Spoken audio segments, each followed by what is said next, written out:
Ang arko ni Noah at ang tinaguri ang The Great Flood ay naging ugat ng pagtatalo ng mga dalubhasa. Dahil maraming mga nagsasabi na ang kwentong ito ay isa lamang umanong alamat at walang matibay na pruweba upang suportahan ang sinasabing pandaigdigang bahang nangyari. May mga nagsasabi din na gaano na ba talaga kasama ang mga tao noong unang panahon na hindi pa sibilisado ang mundo kaysa ngayon upang magpadala ang Panginoon ng isang salot sa sangkatauhan. Ang kasagutan ay madali lamang para sa mga taong relihiyoso at bukas ang diwa. Totoo ba ang kwento ni Noah? Totoo bang nagkaroon ng pandaigdigang baha? Alright, welcome sa Karunungan PH. Ilan lamang yan sa mga katanungang susubukan nating sagutin sa video nito.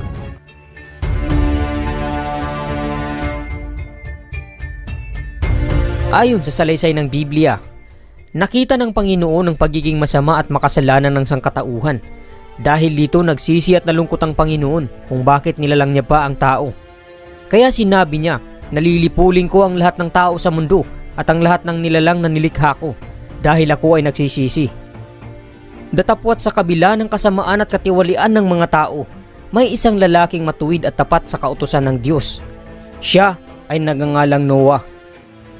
Siya ay may asawa at 3 anak na sina Shem, Ham at Japheth. Mabait na tao si Noah kaya kinalugdan siya ng Panginoon. Dahil yan, hinirang niya si Noah upang maging daan sa kaligtasan ng ilang mga tao at hayop. Mula sa malakas na baha na siyang maglilinis sa buong mundo mula sa kasamaan. Kaya inutusan ng Diyos si Noah na gumawa ng isang malaking barko o arko na siyang magliligtas sa kanya at ng kanyang pamilya at ng ilang mga hayop na mababasa sa libro ng Genesis, Kabanata 6, 14 na berso. Ang sabi, kaya gumawa ka ng isang malaking barko na yari sa kahoy na gopher. Lagyan mo ito ng mga silid at pahiran mo ng alkitran ang loob at labas nito.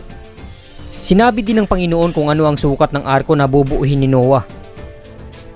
Wala pang kaalam-alam si Noah tungkol sa baha sa mga panahong iyon at tila nagmumukhang wala sa sarili. Akalain mo nga namang gagawa ka ng isang malaking barko sa gitna ng napakainit na panahon. Subalit dahil sa pagiging tapat ni Noah sa Diyos ay sinunod niya ang lahat ng sinabi nito. Ginawa ni Noah at ng kanyang pamilya ang nasabing arko sa loob ng mahabang panahon. Nang matapos ito, inutusan siya ng Panginoon na magdala ng isang pares ng mga babae at lalaki ng lahat ng uri ng hayop na mababasa sa Genesis chapter 6, verse 19 to 20. Pagkatapos na nakapasok ang mga hayop, pumasok si Noah at ang kanyang asawa, kasama ang kanyang 3 anak na lalaki at ang asawa ng mga ito. At umulan sa loob ng 40 araw at gabi. Binuksan ng Panginoon ang lahat ng lagusan ng tubig at ang durungawan ng kalangitan. Bumaha ang mundo sa loob ng 150 araw at ang lahat ng nabubuhay sa mundo ay namatay.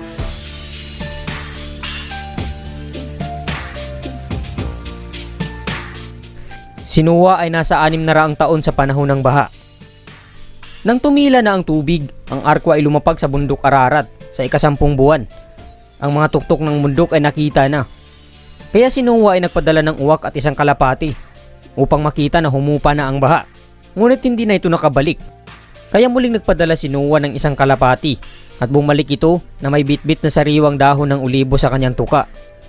Pagkatapos ng 1 taon, si Noah at ang kanyang pamilya ay lumabas na sa arko at nagtayo sila ng altar at sumamba sa Panginoon sa pamamagitan ng mga inihaw na handog ng mga hayop.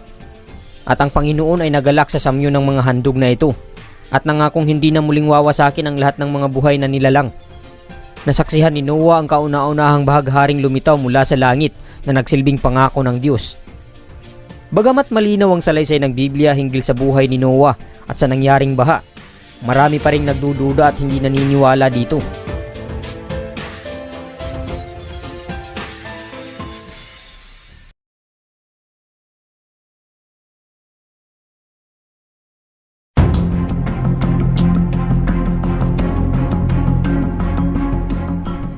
Sa pag-iikot ng panahon, maraming eksplorador ang nagsabing nakita nila umano ang bakas ng arko sa bundok ng Ararat.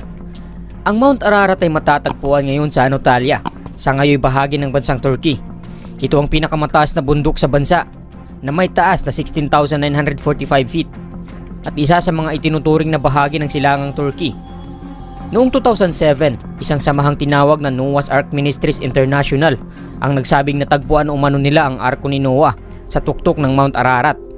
Sa ekspedisyon ng grupo, nakita nila ang 7 malalaking kahoy na kompartamento na nakabaon sa lalim na 13,000 feet o 4,000 meters malapit sa tuktok ng Mount Ararat. Kaya taong 2009 bumalik sila sa site kasama ang isang film crew upang kumuha ng mga ebidensya. Dahil dito, maraming Kristiyanong mananampalataya ang naniniwala na ang bundok sa Turkey ay ang naging pahingahan ng arko ni Noah. Bagamat nakakuha ng katibayan ang nasabing grupo, mariing pinabulaan nito ng mga eksperto dahil hindi sila naniniwala na ang arko ay maaari pa ring ma-preserve sa haba ng panahon. Kaya dalawang magagaling na archaeologist na nagngangalang sina Don Patton at Randall Price ang nais na makita ang sinasabi ng grupo. Subalit hindi sila pinahintulutan ng mga ito at binalaan na ang lugar ay delikado dahil sa madalas na pagbaha. Ngunit sa tulong ng ilang mga kasamahan ng grupo, sinamahan nila ang dalawang eksperto na tumungo sa nasabing lugar. At doon napag-alaman nila na ang mismong lugar ay napakalayo pala mula sa Mount Ararat. Ito ay matatagpuan 50 kilometro mula sa kanlurang bundok. Nasaksihan din nila na ang mga kahoy doon ay bago pa lamang at nasa maayos na kalagayan. Dahil dito mas tumibay ang paniniwala ng mga eksperto na hindi totoo ang sinasabi ng grupo. Taong 1970, ang archaeologist naman na nagngangalang Ron Wyatt ay binunyag ang kanyang natuklasan sa Duropinar site dahil sa hugis ng bato na animoy pinaglagyan ng isang malaking barko. Nang ito'y kanilang sukatin ay nakakagulat ang taas nito na talagang tumpak ang sukat sa arko na ginawa ni Noah na 515 feet kung susukatin gamit ang Egyptian cubits. Dahil sa tuklas na ito, marami ang mga namangha at naniwala, marami din ang hindi. May mga nagsasabi din na hindi umano pandaigdigang baha ang naganap sa panahon ni Noah. Ngunit napakaraming fossil ang susuporta bilang malakas na patunay na ang nangyaring baha ay umapaw sa lahat ng kalupaan. Kung isa ka sa mga hindi naniniwala ay halika, sabay nating isipin kung papaano ang mga marine fossils na karaniwang nabubuhay sa tubig ay nakadikit sa mga bato sa mga nagtataasang bundok sa iba't ibang panig ng mundo. Ang iba ay matatagpuan din sa malalawak na desyerto. Iniulat ng Answer in Genesis na nakatuklas sila ng sinaunang isda, kabibi, mga koralis na nakabaon sa mga sedimentary rocks at na-fossilize. Bukod dyan, nakatagpo din sila ng mga ammonite fossils, mga uri ng pusit na may mga nakapulupot na shell sa mga limestone layer sa taas ng Himalayas Mountain sa Nepal, malapit sa tuktok ng Mount Everest. At heto pa, nakakita din sila ng mga marine fossils sa karamihan ng mga layer ng bato na nakalantad sa mga pader ng Grand Canyon sa Arizona sa taas na mahigit 2,950 feet. Ang lahat dito ay nakabaon sa mga nagtataasang bundok at ang subukan nilang alamin ang tandaan nito ay naglalaro sa 4,500 taon na. Di hamak na magkapareha sa tagal na nangyaring baha sa Biblia. Ngayon, papaano ang mga nilalang na ito ay matatagpuan sa mga nagtataasang kontinente? Simple lang ang sagot kung naniniwala ka sa salaysay ng Biblia.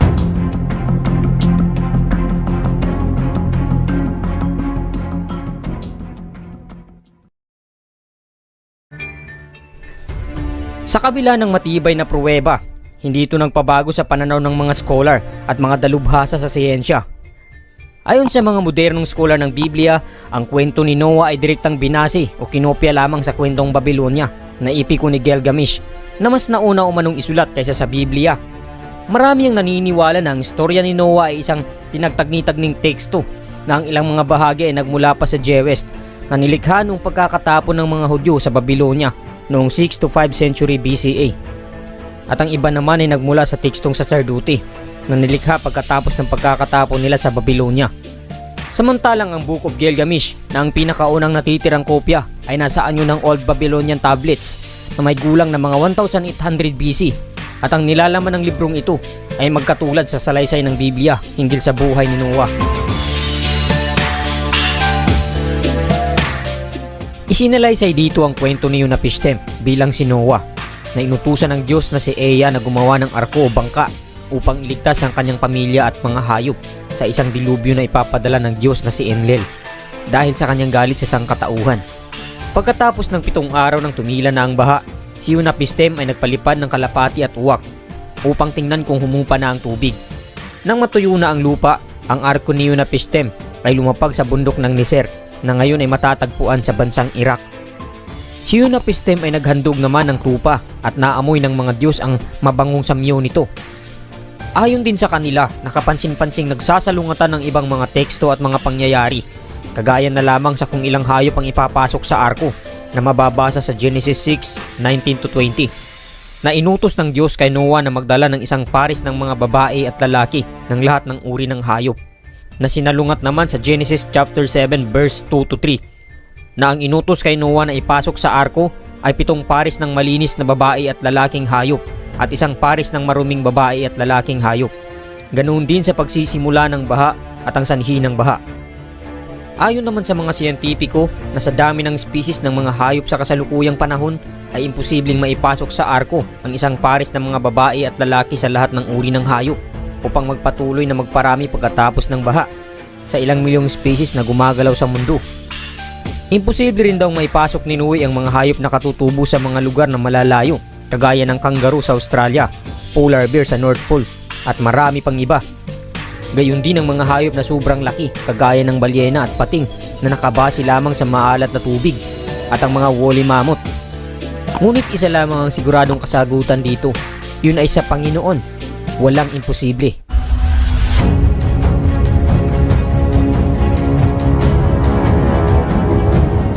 Marahil hindi na mahalagang pagtalunan kung totoo ang kwento ni Noah at ang nangyaring baha, dahil ang nais lamang iparating ng Biblia hinggil sa kwento ay maging mabuti at sumunod sa kautusan ng Amang may likha, dahil ito ang kanyang pagbabatayan sa panahon ng paghuhukom. Kaya ikaw, ano ang saloobin mo hinggil sa